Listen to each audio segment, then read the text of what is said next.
Tapi ada tambahan tuh yang terakhir. Iya Pak. Healing itu memang penting. Baik Pak, oke. Baik, silakan panitia. Yang milenial diutamakan. Milenial dan Gen Z bukan milenial, tapi pertanyaannya penting ini Mas Ganjar. Oh siap. Baik, silahkan. Saya pernah ketemu sama Alam Ganjar. Menurut saya anak yang pinter dan punya kompetensi. Bagaimana menurut Mas Ganjar suatu saat, pada saat Mas Ganjar menjadi presiden, apakah akan memberikan karpet merah kepada anaknya?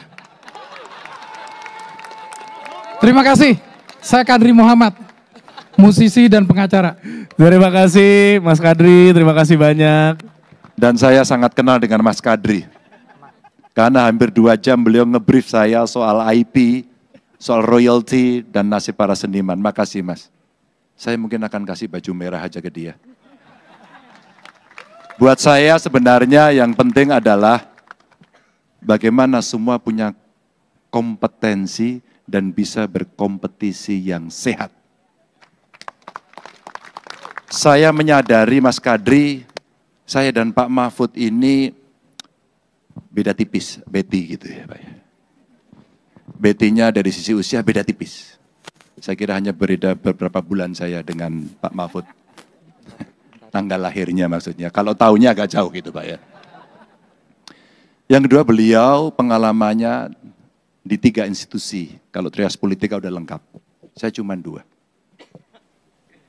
Yang saya sadari adalah kekuasaan itu ada batasnya dan kekuasaan itu menggoda. Maka kita harus punya kontrol diri dan tahu diri. Dan saya kepingin semua yang sekolah, investasi, pendidikan, kelak kemudian siapapun akan bisa menjadi apapun melalui jalur yang fair. Saya tidak mau kelak kemudian anaknya Mas Kadri akan kalah dengan Alam karena anak presiden.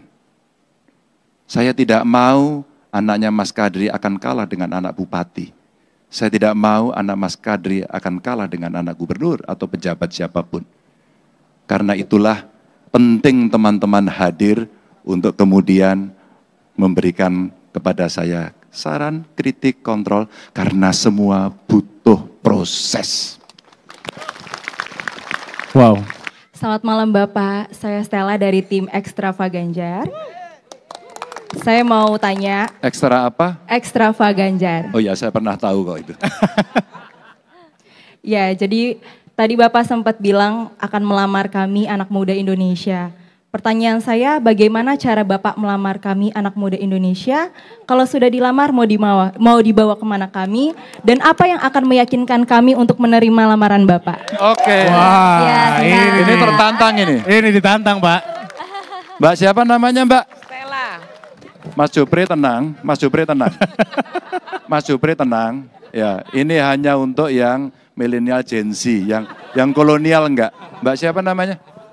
Stella. Saya punya contoh. Seno, kamu sini Sin. Ya enggak, ini saya orang yang menemukan dia pertama. Mudah-mudahan saya tidak keliru ya Sin ya. Ada dikasih mic enggak Seno? Oke. Sin, kamu cerita, kamu saat ketemu saya pertama di mana, Sin?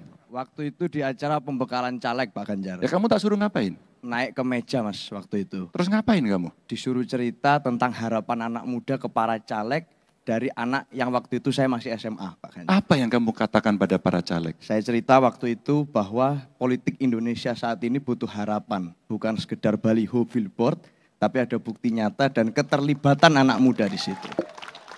Mulai kapan kamu kemudian tertarik untuk ikut politik dan kemudian sampai sekarang? Sekarang kamu Saya mahasiswa?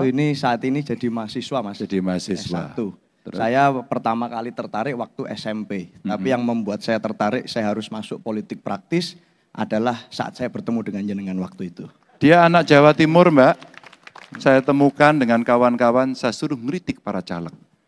Saya suruh naik meja dan semua geger. Sejak saat itu rasanya dia jatuh cinta dan dia mau ngerti. Lalu saya katakan, Sen, kalau mau jadi politisi kamu harus ada mentornya. maka kamu sekarang terlibat dan mentormu adalah saya. Sudah siap masuk? Siap. Dan saya akan cari seluruh talenta anak muda Indonesia untuk menjadi juru bicara saya, dan silahkan mendaftar kepada Pak Arsad yang ganteng tadi itu. Oke? Saya hanya kepingin dari seluruh konsepsi saya dan Pak Mahfud nanti akan diterjemahkan oleh anak-anak muda, dan di depan kamera biarlah mereka yang menjelaskan secara detail, karena itulah representasi itu. Siap Bapak. Terima kasih. Luar biasa. Selamat malam Pak Ganjar dan Pak Mahfud. Perkenalkan, nama saya Alia. Saya sebagai mahasiswa psikologi dan juga public figure ingin menanyakan, menurut pemahaman saya kesehatan mental masyarakat menjadi syarat penting bagi Indonesia jika ingin menikmati bonus demografi.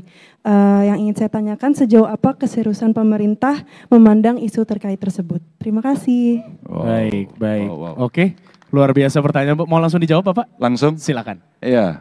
Siapa namanya? Alia Pak. Alia, terima kasih Alia. Terima kasih Pak. Alia, saya sedang bersama istri saya, sedang bersama anak saya. Dengan anak saya bercerita bagaimana saya bisa paham apa yang dipikirkan oleh anak-anak muda. Dan ternyata salah satu adalah tentang mental health. Yang kedua, saya cerita dengan istri saya, bagaimana kemudian perang orang tua, termasuk ketika parenting mesti dilakukan. Ya tentu sebagai ibu, istri saya rasanya jauh lebih memahami situasi psikologis itu. Apa yang terjadi? 2 kali saya melakukan diskusi ini bertemu dengan anak-anak muda. Yang pertama ketika podcast. Pada saat podcast, ada penyintas yang bercerita bagaimana kesehatan mental itu super serius yang tidak boleh dilupakan. Lalu saya tanya, bro, kenapa masalah itu muncul? Pak, era sekarang kami ini masuk sandwich generations. Kami seperti terhimpit, double burden, kadang-kadang multi burden gitu. Kami memikir diri sendiri, kami juga memikirkan orang tua. Maka tekanan-tekanan itu muncul. Hari ini yang dilakukan adalah parenting mulai dari keluarga, di sekolah, bimbingan konseling mesti wajib. Yang ketiga, pemerintah harus memberikan fasilitas agar anak-anak kita yang punya persoalan itu bisa mengadu, bisa konsultasi, dan nyaman untuk menyelesaikan itu. Dan ini butuh keterlibatan semuanya. Begitu. Luar biasa. Sudah terjawab? Sudah. Alia? Terima kasih banyak Pak Ganjar. Pasti Mbak Alia ini kalau lagi stres suka healing ya. Healing kemana-mana seperti itu kira-kira Pak Ganjar ya. Oke? Terima kasih. Siap. Tapi ada tambahan tuh yang terakhir. Iya Pak. Healing itu memang penting. Baik Pak, it's okay.